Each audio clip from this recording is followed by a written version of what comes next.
अथ पंचमोध्याय। भगवान शिव के लिंग एवं साकार विग्रह की पूजा के रहस्य तथा महत्व का वर्णन।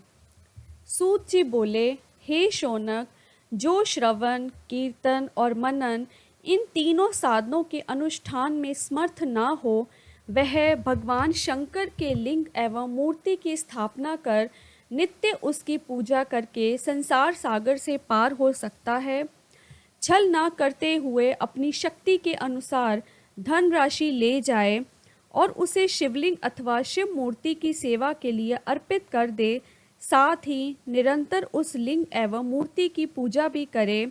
उसके लिए भक्ति भाव से मंडप, गोपुर, तीर्थ, मठ एवं क्षेत्र की स्थापना करे तथा उत्सव करे और वस्त्र, गंध, पुष्प, धूप, दीप तथा मालपुआ आदि व्यंजनों से युक्त भांति भांति के भक्ष्य भोजन अनन्य नैवेद्य के रूप में समर्पित करे। छत्र, ध्वजा, व्यजन, चामर तथा अन्य अंगों सहित राजोपचार की भांति सब वस्तुएं भगवान शिव के लिंग एवं मूर्ति पर चढ़ाए। प्रदक्षिणा, नमस्कार तथा यथाशक्ति जप करे। आवाहन से लेकर विसर्जन तक सारा कार्य प्रतिदिन भक्ति भाव से संपन्न करे। इस प्रकार शिवलिंग अथवा शिव मूर्ति में भगवान शंकर की पूजा करने वाला पुरुष श्रवण आदि साधनों का अनुष्ठान ना करे तो भी भगवान शिव की प्रसन्नता से सिद्धि प्राप्त कर लेता है। पहले के बहुत से महात्मा पुरुष लिंग तथा शिव मूर्ति की पूजा करने मात्र से भव बंधन से मुक्त हो चुके हैं। ऋषिगण बोले, मूर्ति में ही सर्वत्र देवताओं की पूजा होती है, परंतु भगवान शिव की पूजा सब जगह मूर्ति में और लिंग में भी क्यों की जाती है। सूत जी बोले, हे मुनीश्वरों, आप लोगों का ये प्रश्न तो बड़ा ही पवित्र और अत्यंत अद्भुत है। इस विषय में महादेव जी ही वक्ता हो सकते हैं। कोई पुरुष कभी और कहीं भी इसका यथार्थ प्रतिपादन नहीं कर सकता। इस विषय में भगवान शिव ने जो कुछ कहा है और उसे मैंने गुरु जी के मुख से जिस प्रकार सुना है, उसी तरह क्रमशः वर्णन करूँगा। एकमात्र भगवान शिव ही ब्रह्म स्वरूप होने के कारण निष्कल, निराकार कहे गए हैं। रूपवान होने के कारण उन्हें सकल भी कहा गया है, इसलिए वे सकल और निष्कल दोनों हैं। शिव के निष्कल निराकार होने के कारण ही उनकी पूजा का आधारभूत लिंग भी निराकार ही प्राप्त हुआ है, अर्थात शिवलिंग शिव के निराकार स्वरूप का प्रतीक है। इसी तरह शिव के सकल या साकार होने के कारण उनकी पूजा का आधारभूत विग्रह साकार प्राप्त होता है, अर्थात शिव का साकार विग्रह उनके साकार स्वरूप का प्रतीक होता है। सकल और अकल समस्त अंग आकार सहित साकार और अंग आकार से सर्वथा रहित निराकार रूप होने से ही वे ब्रह्म शब्द से कहे जाने वाले परमात्मा हैं।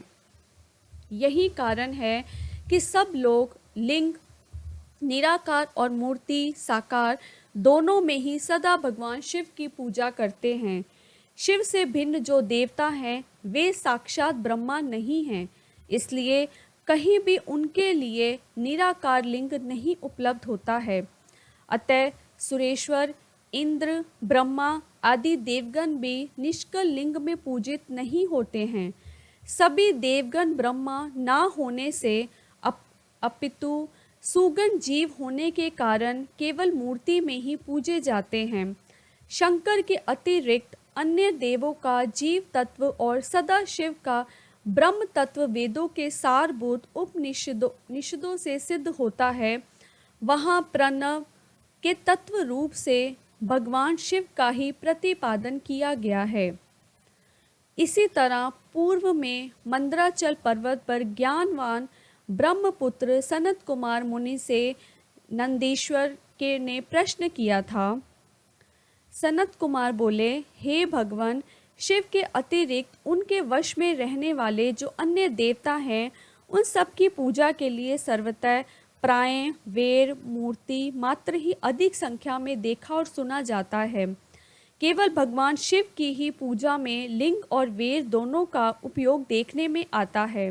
अतः हे कल्याण में नंदिकेश्वर, इस विषय में जो तत्व की बात हो उसे मुझे इस प्रकार बताइए जिससे अच्छी तरह समझ में आ जाए। नंदिकेश्वर बोले, हे निष्पाप ब्रह्म कुमार, हम जैसे लोगों के द्वारा आपके इस प्रश्न का कोई उत्तर नहीं दिया जा सकता, क्योंकि यह गोपनीय विषय है और लिंग साक्षात ब्रह्मा का प्रतीक है। इस विषय में भगवान शिव ने जो कुछ बताया है उसे मैं आप शिव भक्त के समक्ष कहता हूँ। भगवान शिव ब्रह्म स्वरूप और निष्कल निराकार हैं, इसलिए उन्हीं की पूजा में निष्कल लिंग का उपयोग होता है। संपूर्ण वेदों का यही मत है, वे ही सकल हैं। इस प्रकार वे निराकार तथा साकार दोनों हैं। भगवान शंकर निष्कल निराकार होते हुए भी कलाओं से युक्त है, इसलिए उनकी साकार रूप में प्रतिमा पूजा भी लोक सम्मत है। शंकर के अतिरिक्त अन्य देवताओं में जीव तत्व तथा सगुण तत्व होने के कारण वेद के मत में उनकी मूर्ति मात्र में ही पूजा मान्य है।